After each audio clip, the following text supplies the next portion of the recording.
নমস্কার বন্ধুরা, সোনুর রান্নাঘরে আপনাদের সকলকে স্বাগত। দেখুন, আমি মাছের ডিম নিয়েছি। মাছের ডিমটার মধ্যে নুন, হলুদ আর একটুখানি নুন দিলাম। দিয়ে ভালো করে নুন, হলুদ আর একটু কাঁচা তেল দিয়ে দিলাম, সর্ষের তেল দিয়ে ভালো করে মেখে নেব। ডিমটা আমি কাটিনি, গোটা গোটাই রয়েছে। ডিমটা কেটে নিলে না ছোট ছোট ডিম বেরিয়ে যায়, মাখা যায় না, ওই জন্য আস্তই রেখেছি। ভালো করে মাখিয়ে নেব। একটু কাঁচা তেল দিলাম, কেন কাঁচা তেলটা দিলে ডিমটা ফাটে কম, ওই জন্য একটু কাঁচা তেল দিয়ে দিলাম ওর মধ্যে। অনেকে লঙ্কা টঙ্কা মাখায়, আমি লঙ্কা মাখাবো না, কেননা আমি এটা দিয়ে তরকারি করব, ঝালটা বেশি হয়ে যাবে। ওই জন্য মাখানো হয়ে গেল। কিছুক্ষণ বাদ আমি কড়াইটা গ্যাসে বসিয়ে সর্ষের তেল দিয়ে দিলাম। গরম হয়ে গেছে তেলটা। এবার ডিমগুলো সব আমি এক এক করে দিয়ে দেবো। আমি ডিমগুলো কড়াইতে দেওয়ার পর উল্টে পাল্টে ভাজবো, তখনই আমি ডিমগুলোকে কাটবো। এই দেওয়া হয়েছে, এবার উল্টে পাল্টে একটু ভেজে নেবো। তারপর ডিমটা যেই শক্ত হবে, মানে জমাট বেঁধে যাবে গরম হয়ে, তখন আমি ডিমটাকে খুন্তির সাহায্যে আমি কেটে কেটে পিস করে নেব। দেখুন, আমি উল্টে উল্টে ভাজছি, উল্টে পাল্টে। মাছেরা এই বর্ষায় এই সময়টা ডিম পাড়ে, প্রচুর ডিম পাওয়া যায়। এটা রুই মাছের ডিম, তার জন্য আমি ডিমের রেসিপিটা আপনাদের কাছে তুলে ধরছি। আমি ঘরে বানিয়েছি, আপনাদের কাছেও তুলে ধরছি। দেখুন, খুন্তির সাহায্যে এরকম করে কেটে নিচ্ছি। আর এই অল্প অল্প বৃষ্টি, একটু ঠান্ডা ঠান্ডা ওয়েদার, খুব গরমে ডিম খাওয়াটা উচিত না, বিশেষ করে মাছের ডিম। এই সময়টা খেলে খুব মজা, দারুণ লাগে। আমি মাছের ডিমটা আমি আমার মতন রাঁধছি বন্ধুরা, আপনারা দেখুন।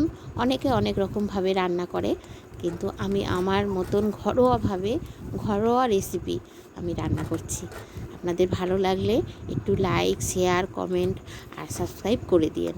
হ্যাঁ, আর কমেন্ট করবেন, একটু জানাবেন যে আপনারা কীরমভাবে মাছের ডিম রান্না করেন, আর আমি যে করেছি আপনাদের কাছে কেমন লেগেছে। যদি আমার মতন না করে থাকেন, তাহলে আপনারা এরকম করে খেয়ে দেখবেন, খুব ভালো লাগে, খুব সুন্দর লাগে। ডিমগুলো সব ভাজা হয়ে গেল। দেখুন কি সুন্দর পিস পিস করে আমি খুন্তির সাহায্যে কেটে নিয়েছি, তুলে রেখে দিলাম। ওই কড়াইতে সাদা জিরে আর গোটা জিরে আর শুকনো লঙ্কা ফোড়ন দিয়ে দিলাম। দিয়ে এবার পেঁয়াজ কুচি করে নিয়েছি, পেঁয়াজ দিয়ে দিলাম। পেঁয়াজটা একটু নেড়ে চেড়ে ভেজে নেবো।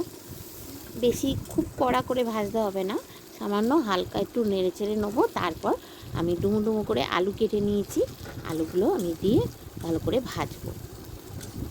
একটু সামান্য একটু ভাজা ভাজা যেই হবে, তারপর আস্তে আস্তে সব মশলা দেবো। এটা টমেটো পেস্ট করে রেখে দিই। বেশি টমেটো রেখে দিলে ফ্রিজে একটু কেমন হয়ে যায়, পেস্ট করে রেখে দিলে না ভালো থাকে। একটু আদা দিলাম, একটু সামান্য জল দেবো, কেননা ওই মশলাগুলো দিচ্ছি তো। এবার এগুলোকে দিয়ে কষাতে থাকলে একটু পুড়ে পুড়ে উঠবে, একটু জল দিয়ে কষাবেন, দারুণ লাগে। এবার একটু নুন দিয়ে দিলাম, সামান্য একটু হলুদ গুঁড়ো,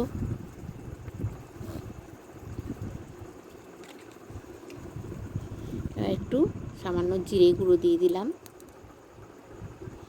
আর আমার পাকা লঙ্কা আছে, কাঁচা লঙ্কা পেকে যায়, সেই লঙ্কাগুলো আমি পেস্ট করে রাখি। এটা কিন্তু শুকনো লঙ্কা না, ওইটা একটু দিয়ে দিলাম। আর একটু রসুন কুচি করে নিয়েছি, মানে গ্রেট করে নিয়েছি, রসুনটা দিয়ে দিয়েছি।